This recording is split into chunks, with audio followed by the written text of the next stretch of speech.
नाज़रीन अस्सलाम वालेकुम। ज़ेड न्यूज़ के ख़बरनामे में आपका इस्तक़बाल है। मैं सलमान ख़ान। आगे बढ़ने से पहले सुर्ख़ियों पर नज़र डालते हैं। लोकसभा में नीट मामले पर अपोजिशन का हंगामा, कार्रवाई पीर तक मुलतवी।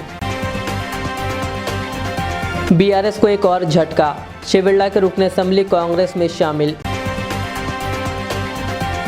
दिल्ली में असदुद्दीन ओवैसी की क़यामगाह पर लगाए गए इसराइल के पोस्टर्स, शरंगेज़ी की video viral. Delhi airport terminal 1 की छत मुनहदिम, वाक़े में एक शख्स हलाक और दीगर 6 ज़ख्मी। मुहर्रम इंतज़ामात को लेकर सेक्रेटरीट में इजलास, अवामी नुमाइंदों के अलावा मुख्तलिफ महकमों के अफसरान की शिरकत व तबादिल ख्याल। SSC सप्लीमेंट्री इम्तहानात के नतायज जारी, 73% तलबा हुए कामयाब। अब पेश खबरों की तफसील। लोकसभा में नीट के मामले पर अपोजिशन के ज़बरदस्त हंगामा आराई की वजह से ऐवान की कार्रवाई पीर की सुबह 11 बजे तक मुलतवी कर दी गई है। इससे कबल सुबह 11 बजे भी इस मामले पर अपोजिशन अरकान की हंगामा आराई के बायस ऐवान की कार्रवाई दोपहर 12 बजे तक मुलतवी कर दी गई थी। दोपहर 12 बजे ऐवान की कार्रवाई शुरू होते ही अपोजिशन अरकान ने हंगामा आराई शुरू कर दी। ओम बिरला ने अपोजिशन लीडर राहुल गांधी से कहा कि वो अपनी पार्टी के अरकान को बताएंगे इन्हें कब खड़ा होना है और कब नहीं। कांग्रेस, तृणमूल कांग्रेस और समाजवादी पार्टी के अरकान ऐवान के बीच में आए और हंगामा आराई और नारेबाजी शुरू कर दी। अपोजिशन अरकान कह रहे थे कि तलबा के साथ इंसाफ किया जाए। उनका कहना था कि इस मामले पर फौरी बात की जाए। वो वज़ीर तालीम की बरतरफ़ी का भी मुतालबा कर रहे थे। ओम बिरला ने कई बार अराकीन को पुरसुकून रहने और अपनी अपनी नशिस्तों पर जाने को कहा, लेकिन अपोजिशन के अराकीन ने इनकी बात नहीं सुनी। उन्होंने कहा कि वोटरों ने यहाँ के अरकान को नारे लगाने के लिए मुंतखब नहीं किया है। ऐवान और सड़क में फ़र्क होना चाहिए। इस दौरान पार्लिमानी उमूर के वज़ीर किरण रिजिजू ने कहा कि हुकूमत हर मसले पर बातचीत के लिए तैयार है। सदर के खिताब पर शुक्रिया तहरीक पर मुबाहस के बाद किसी भी मसले पर बात की जा सकती है। उन्होंने कहा कि अपोजिशन इस तरह हंगामा आराई ना करें। आपको पूर्व में बता चुका हूं कि आप विषय राष्ट्रपति अभिभाषण में रखें। अभी आपका नहीं सर, हम रिकॉर्ड में नहीं जाएगा, इसलिए मेरा आग्रह है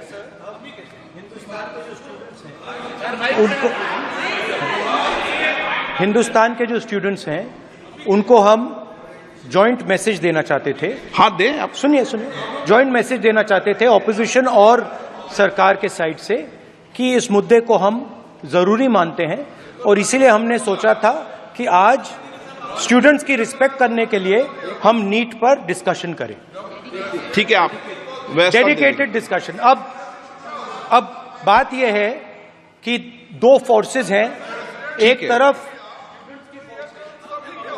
नहीं माने ओके, सभा पटल पर रखे जाने वाले पत्र आइटम नंबर 3। माननीय सदस्यगण, मैं पुनः आपसे आग्रह कर रहा हूं कि आपको सदन में नारेबाजी करने के लिए नहीं भेजा है। मैंने पूर्व में भी कहा था, सदन का विरोध और सड़क के विरोध में अंतर होना चाहिए। आप सदन में अपनी बात को कहिए, राष्ट्रपति अभिभाषण में पूरे मुद्दे पर कहिए। आप राष्ट्रपति अभिभाषण पर चर्चा नहीं करना चाहते, आप मुद्दों पर बात नहीं करना चाहते, नीट के मुद्दों पर राष्ट्रपति अभिभाषण पर चर्चा नहीं करना चाहते, देशी और मुद्दों पर चर्चा नहीं करना चाहते। सभा की कार्रवाई सोमवार दिनांक 1 जुलाई 2024 को प्राप्त 11 बजे तक के लिए स्थगित की जाती है।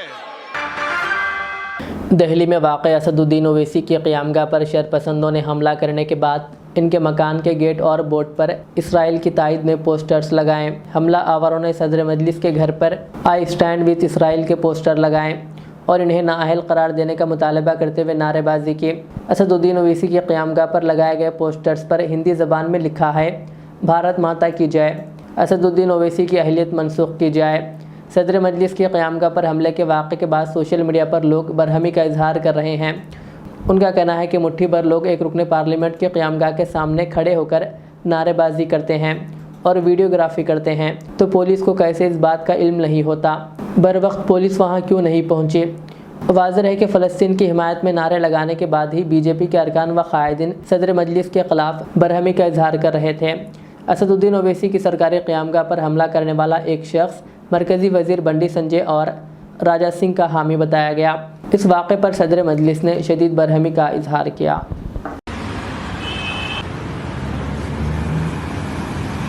छोड़ दे, उससे कह दो ये मेरा वतन छोड़ दे और मजहब है प्यारा जिसे देश से पहले वो इस मिट्टी में होना दफन छोड़ दे। भारत माता की जय, भारत माता की जय, जय श्री राम, जय श्री राम, जय श्री राम, जय श्री राम, जयकारा पीर बजरंगी, हर हर महादेव। भाई ये काम हमने करा है और देश के जितने भी यूथ हैं 140 करोड़ लोगों को इस काम को करना चाहिए। देश में हमें एमएलए एमपी पार्षद ये सब ऐसे नीचे नेता जो भारत माता की जय ना बोले, इनके ऊपर सख्त कार्रवाई होनी चाहिए। ओवैसी के ऊपर सख्त।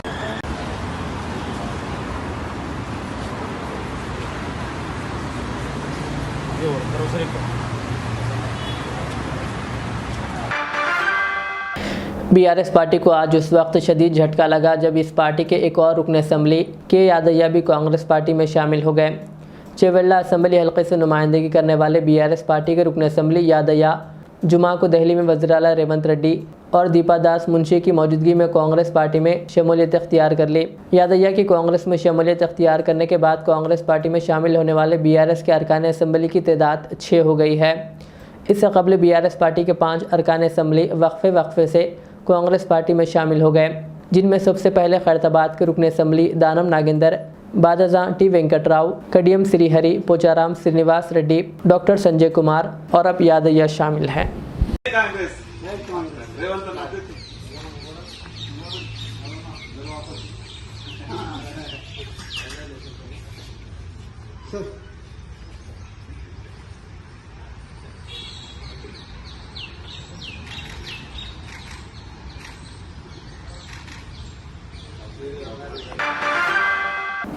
मुहर्रम के इंतजामात के पेश नज़र तेलंगाना सेक्रेटरीट में माइनॉरिटी वेलफेयर और रियासती वक्फ बोर्ड की जानिब से एक इजलास मुनक़िद किया गया, जिसमें वज़ीर पुन्नम प्रभाकर, मुशीर तेलंगाना मोहम्मद अली शब्बीर, वक्फ बोर्ड चेयरमैन सैयद अज़मतुल्लाह हुसैनी, सदर टेम्बरीज़ फ़हीम कुरैशी, माइनॉरिटी सेक्रेटरी तफसीर इकबाल, मजलिस के अरकान असम्बली व कौंसिल व कॉरपोरेटर्स और पुलिस महकमे के अलावा दीगर महकमों के अफसरान ने शिरकत की।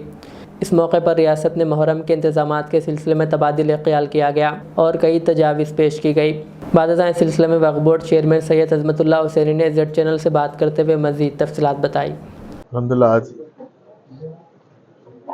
Minority welfare department Telangana state और स्टेट वक्फ बोर्ड की जानिब से मुहर्रम 2024 के इंतजामात के लिए एक इजलास यहाँ पर सेक्रेटरीट में बुलाया गया था, जिसमें हैदराबाद के member of parliaments, MLAs, MLCs और हमारे शिया कम्युनिटी के उलमास और यहाँ के आला ओहदेदार को सबको यहाँ पर बुलाकर एक इजलास तफसीली इंतजामात को लेकर जायज़ा लिया गया है और तमाम यहाँ पर जो पब्लिक रिप्रेजेंटेटिव से पब्लिक अवामी नुमाइंदे हैं उनसे जो भी ज़रूरी उनसे जो हिदायत है या उनके जो मशवरे हैं उसको लिया गया है और ऑफिसर्स को यहाँ पर 10 दिन का मुहर्रम और मुहर्रम से पहले और मुहर्रम के बाद के जो इंतजामात है, चाहे पानी को लेके हो, लॉ एंड ऑर्डर को लेके हो, इलेक्ट्रिसिटी को लेके हो, GHMC है, तमाम हर डिपार्टमेंट के महकमावारी हम यहाँ पर हिदायत दिए हैं। जो मशवरे हमको आए हैं वो मशवरों को मद्देनज़र रखते हुए हम लोग यहाँ पर सबको हिदायत दिए हैं कि आने वाले दिनों में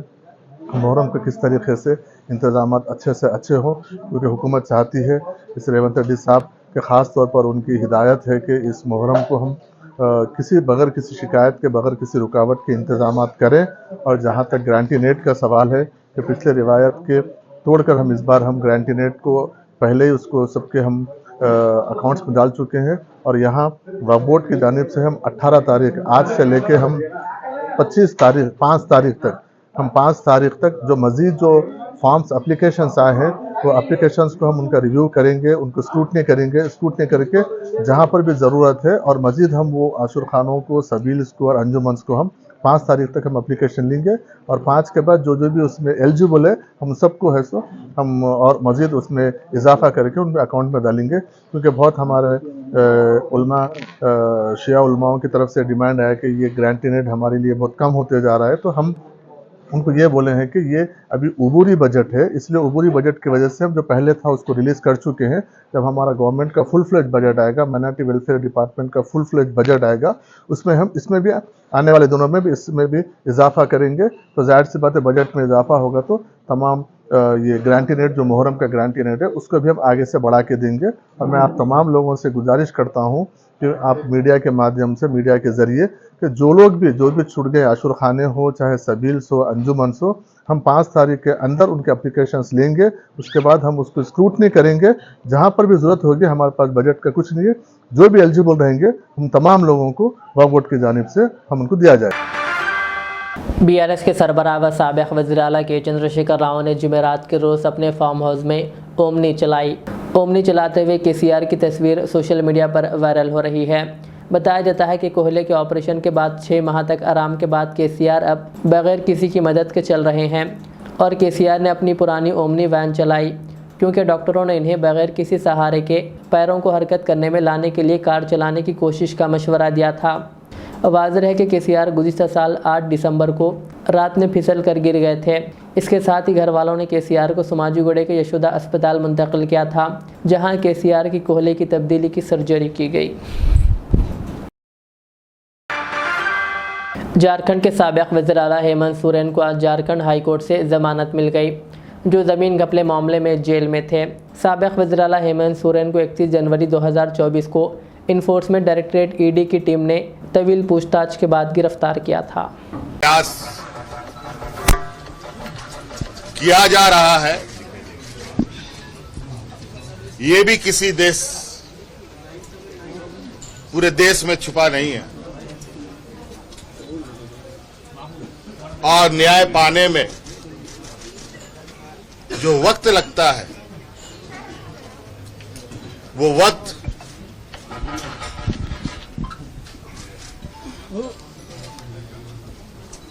जो सामान्य वक्तों से महत्वपूर्ण वक्त होते हैं, उन वक्तों को बड़े सुनिश्चित तरीके से वर्तमान वक्त में लोगों के लिए मुसीबत खड़ी कर रही है। एक झूठे मनगढ़ंत कहानी गढ़कर मुझे 5 महीनों तक जेलों के अंदर रखा गया। इसी प्रकार आप देख रहे होंगे, देश के अलग अलग हिस्सों में कहीं पत्रकार बंद है, कहीं सरकार के विरुद्ध आवाज उठाने वाले लोग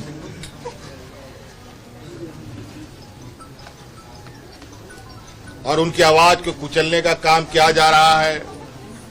दिल्ली में मुख्यमंत्री जेल में बंद हैं, कई एक मंत्री रहते हुए लोगों को जेल में डाल दिया जा रहा है और न्याय की प्रक्रिया इतनी लंबी हो रही है कि दिन महीने नहीं बरसों लग रहे हैं।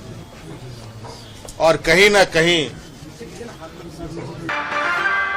दिल्ली में वाक़ इंदिरा गांधी इंटरनेशनल एयरपोर्ट के टर्मिनल 1 की छत का बड़ा हिस्सा और पिलर्स मुनहदिम हो गए। इस हादसे में जहां कई गाड़ियों को नुकसान पहुंचा, वहीं एक शख्स हलाक और 6 जख्मी हो गए जो गाड़ियों में सवार थे। जुमा की सुबह तेज़ हवाओं के साथ हुई बारिश के नतीजे में सड़कें ज़ेरे आब आ गई। एयरपोर्ट के टर्मिनल 1 की छत का बड़ा हिस्सा मुनहदिम होने की इत्तला पर मरकज़ी वज़ीर शहरी हवाबाजी राम मोहन ने हादसे के मुकाम का मुआयना किया। उन्होंने कहा कि वो इस वाक़े की शख्सी तौर पर निगरानी कर रहे हैं और कहा कि इमदादी टीमें मुकाम वाक़े पर सरगर्म हैं।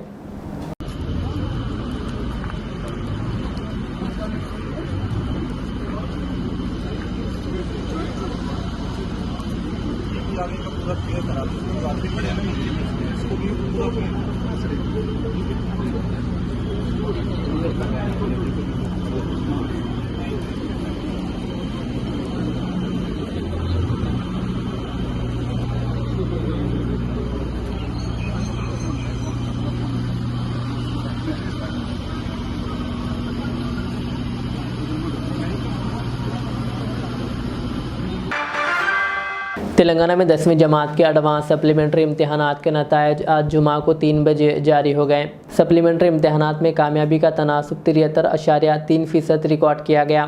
3 से 13 जून तक होने वाले इम्तहानात में कुल 51,272 तलबा ने दरख्वास्त फॉर्म दाखिल किया और 46,731 ने शिरकत की, जिनमें से 34,126 पास हुए। लड़कों की कामयाबी का तनासुब 71.1%, जबकि लड़कियों की कामयाबी का तनासुब 76.37% रहा। निर्मल ज़िला 100% कामयाबी के साथ पहले नंबर पर रहा। विकाराबाद ज़िला 42.14% पास के साथ आखिरी नंबर पर रहा। असद अनवर मेमोरियल ट्रस्ट व TNGO सेंट्रल यूनियन के general secretary SM Hussaini Mujeeb की जानिब से गरीबों को खाने का इंतज़ाम किया गया। शहर हैदराबाद के नामपल्ली में वाक़ MNJ कैंसर अस्पताल में असद अनवर मेमोरियल ट्रस्ट व TNGO सेंट्रल यूनियन के general secretary SM Hussaini Mujeeb की जानिब से गरीबों को खाना खिलाया गया। इस मौके पर TNGO यूनियन हैदराबाद डिस्ट्रिक्ट के अरकान के अलावा दीगर भी मौजूद थे।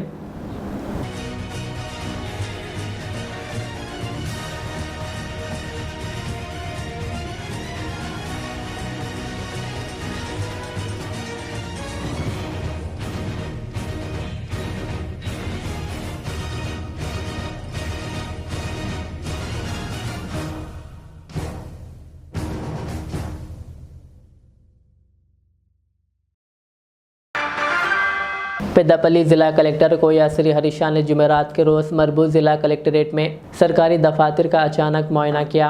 कलेक्टर ने ज़िला कलेक्ट्रेट में library, canteen room, collectorate record room, post office और दीगर सरकारी दफातर और रिकॉर्ड रूम्स का मुआयना किया। कलेक्टर ने तजवीज़ दी है कि लाइब्रेरी में कंप्यूटर नस्ब किया जाए। उन्होंने हुकूमत की तरफ से की जाने वाली हर सरकारी हुक्म की कॉपी को लाइब्रेरी में दस्तयाब करने की हिदायत दी। उन्होंने कैंटीन के कमरों और लाइब्रेरी में पीने के पानी की सहूलियत फराहम करने की भी हिदायत दी। कलेक्टर ने कहा कि सेक्शन अफसरान के कैबिन पर मुलाजिम के नाम और हैसियत के साथ एक बोर्ड लगाया जाए और दफातर को साफ़ सुथरा रखा जाए और दफातर में मौजूदा हर फाइल्स को तरीक़े से महफूज रखा जाए।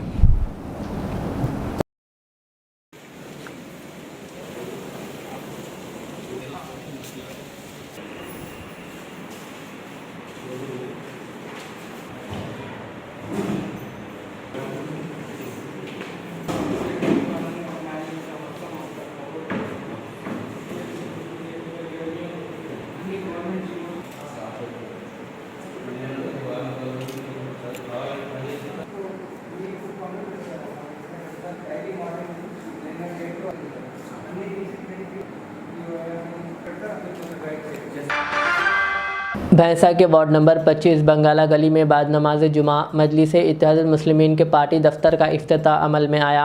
मोहम्मद जाबिर अहमद नायब सदर नशीन बल्दिया भैंसा व ज़िला सदर मजलिस की निगरानी में फैज़ुल्ला खान टाउन सदर मजलिस व फ्लोर लीडर बल्दिया के हाथों अज़ीमुशान इफ्तिताह अमल में आया, जिसमें मजलिस के अरकान बल्दिया मोहम्मद आमिर अहमद यूथ सदर मजलिस, मोहम्मद अब्दुल माजिद, अब्दुल क़ादर बाबा, रहमत ख़ान, सैयद इरफान, अब्दुल वकील और मोहम्मद जाकिर के अलावा दीगर मौजूद थे।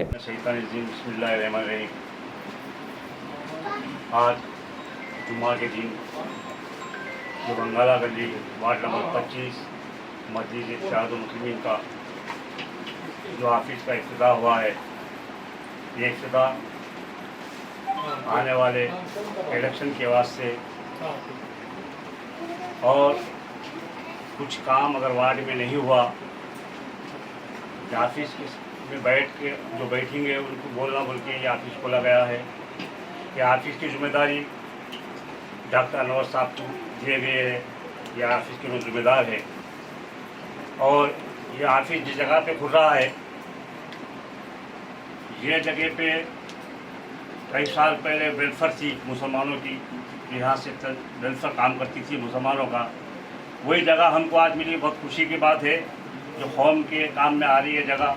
इससे पहले भी ये जगह आहद सेठ के दौर में, आहद सेठ वेलफेयर के सदर थे, वो दौर में भी यही जगह पे हम लोग आते थे, यहाँ बैठ के फैसले सुनते थे।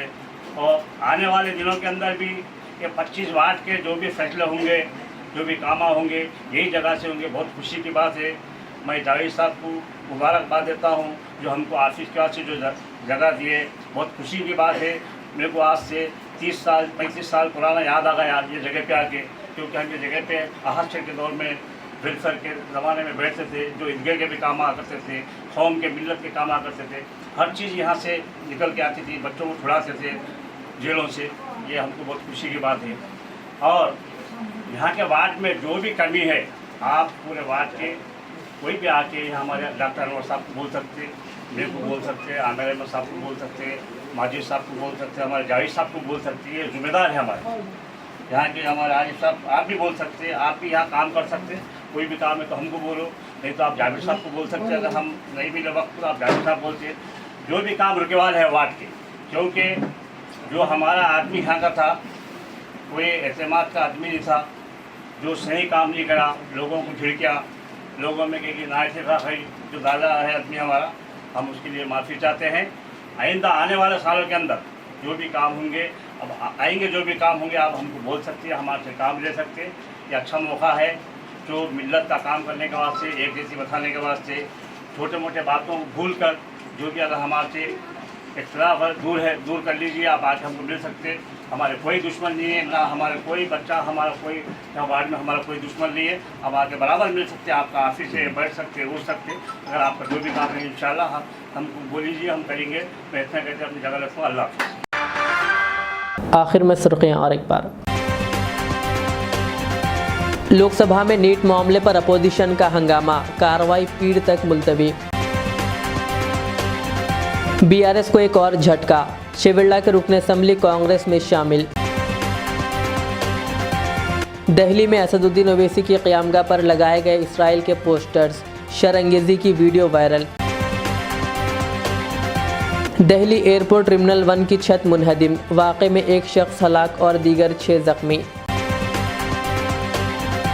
मुहर्रम इंतज़ामात को लेकर सेक्रेटरीट में इजलास, अवामी नुमाइंदों के अलावा मुख्तलिफ महकमों के अफसरान की शिरकत व तबादिल ख्याल।